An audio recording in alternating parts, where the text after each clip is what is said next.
Since its humble beginnings, Google has become the world's premier search engine. But more recently, it's become even more than that. Today, it also happens to have what is arguably the most powerful and far-reaching advertising network in the world. Today, with Google AdWords, you can put your offers in front of motivated buyers as sponsored search results. This means people are seeing your ad at the very moment they're searching for your solution. What could be more powerful than that? Then there's the display network. Ever notice all those images and ads in the sidebars, top and bottom of almost every website you visit? And more banners mixed in with the content? Often retargeting ads for a product you recently viewed? There's a good chance most of those ad spots were part of the Google display network. When you combine the perfect timing of search result ads and the far reach of the display network with the very reasonable cost per click of Google AdWords, it becomes a must-have advertising solution.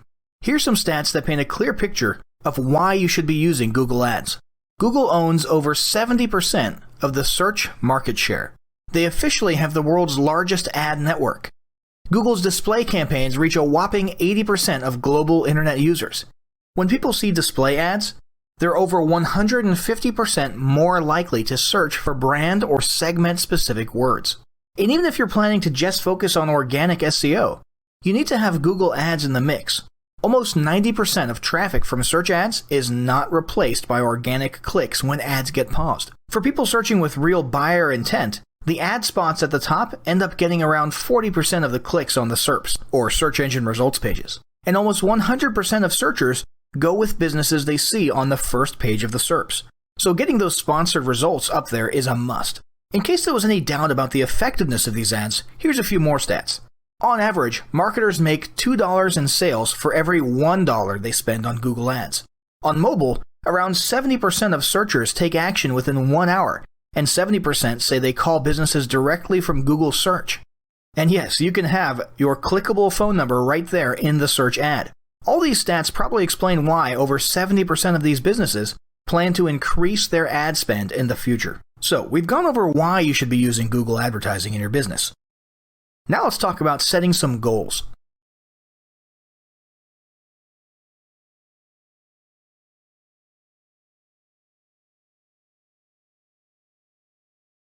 Establishing goals is critical to the success of your marketing.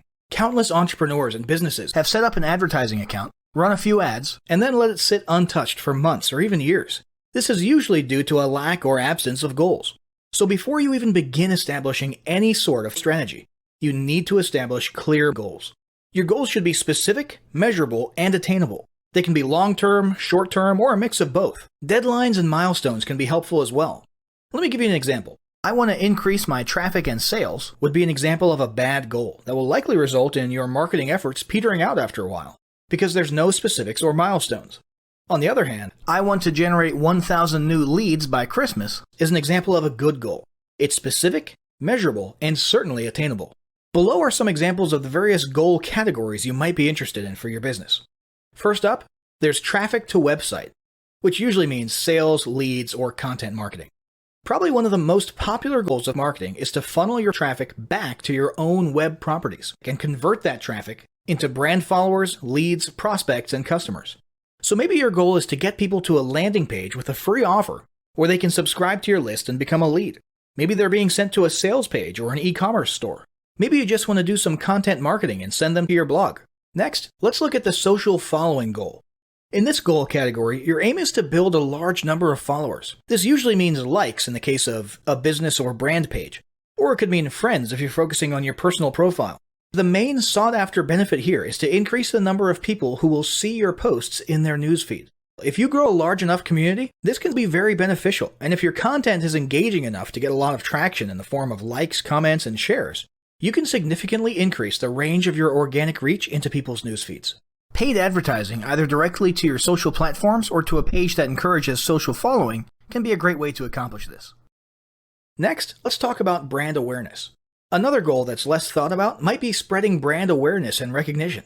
If you're just starting out, there's a good chance your brand might be in need of a jump start. If nobody's ever heard of you, a great way to increase recognition is to simply flood the web with ads that direct people towards unique, helpful, or entertaining content, and get your name, logo, and overall brand identity in front of as many eyeballs as possible, as many times as possible. If this is your goal, you want to avoid being salesy in the beginning.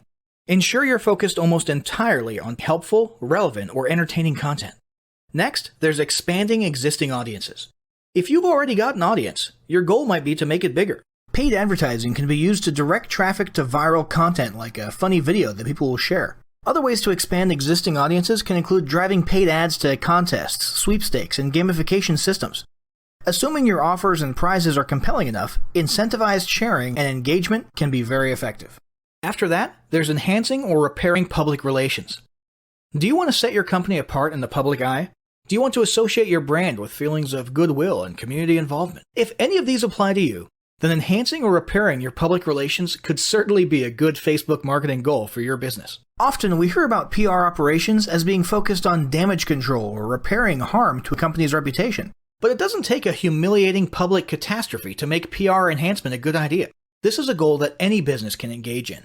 Non-sales related campaigns can include photos or videos that foster positive values and goodwill, or even involvement in social movements or noble causes.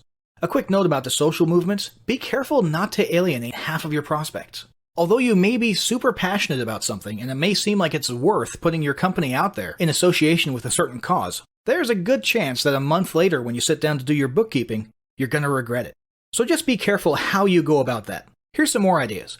Did your business recently donate to a charity? Build a school in a third world country? Serve food at a local pantry? These are all things to send paid advertising traffic to. These don't necessarily need to be about things that your business participated in. They can be content about general things like a heartwarming video about helping the poor or caring for the elderly. Special holidays like Christmas, Thanksgiving, or Mother's Day also present opportunities to leverage emotions, foster goodwill, and enhance your PR. Finally, there's market research. If you're just starting your business or going down a new path, you need to learn more about your audience and your market.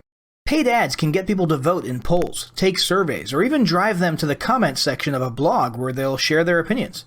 Ultimately, your goal should be to gather as much data as possible and come up with one or two ideal customer avatars that you can then base your marketing and product development on. All of the goals you've learned about in this section require some sort of overall strategy relying on the various types of advertising options. So that's what we'll be covering next.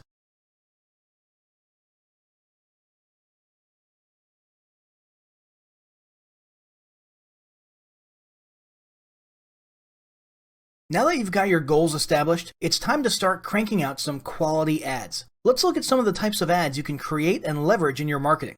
First up, there's search ads. Search advertising is the ultimate perfect timing advertising method. These are ads that appear above, below, or next to search results. They're native ads, which means they look more or less like organic search results and blend in, except for the single word ad in a tiny box next to the URL. These ads show up based on keywords that are targeted during the ad creation process, as well as any other criteria or parameters you specified, such as geographic location. The great thing about search ads is that you're literally putting your solution right in front of people with a problem exactly where they're looking and exactly when they're looking for it. The value of offering a product or service at the very moment someone is searching for it is obviously priceless. What's more, you only pay when people click your ad or take another specified action like calling your business. And yeah, you can set up phone call ads. So even when people don't click, you're getting free exposure with your business name and brand being put in front of countless eyeballs. Next, there's search remarketing. As if search ads weren't already cool enough, with search remarketing, you can take your ad spend efficiency and ROI to a whole new level. Unlike standard remarketing or retargeting, which follows people around the web, search remarketing is still something that happens on the search engine results pages. It allows you to show search ads specifically, not just to people using your targeted keywords, but to people using your targeted keyword and who recently were on one of your web properties. What does this mean? It means you're fine-tuning your ad campaigns and your ad spending down to a super qualified group of prospects. This means more bang for your buck and greater ROI in the long term. Then there's display ads. Google's display ads appear on more than 2 million websites around the web. If your audience is online, there's a very good chance they're spending a lot of time on sites that are part of the display ad network. And it's not just sites. These ads are now displayed on hundreds of thousands of mobile apps. There are a few types of display ads. First, there's text. These are basic textual ads with a headline, a couple lines of text, and a URL. But then, there's banner ads. These are the actual image ads that you see in the sidebars, the tops and bottoms of pages. and snuck in there in the middle of content as you scroll down through a blog or forum page. And it's not just plain images. These can be rich media, interactive elements, animated images, and more. More recently, you can even put your ads right inside of Gmail. Finally, there's video ads. Arguably one of the coolest advertising developments in recent years, Google's YouTube video ads are an incredibly powerful tool. All you need is a short video, such as a talking head video or an animated video or anything like that, and then using the AdWords creation process, you can then make YouTube ads that display in front of relevant or targeted people on YouTube. Your video either will appear in the search results, in the related videos column, or even play automatically at the beginning of other videos using the TrueView system. Not only do you get to target and put these video ads in front of the perfect audience, but you only pay when people express interest in your ad. So, all these advertising methods are clearly great and present an incredible opportunity to help you grow your brand and your business. But none of this information is worth anything if you don't implement what you've learned. With that in mind, make sure you implement the steps of the following battle plan right away.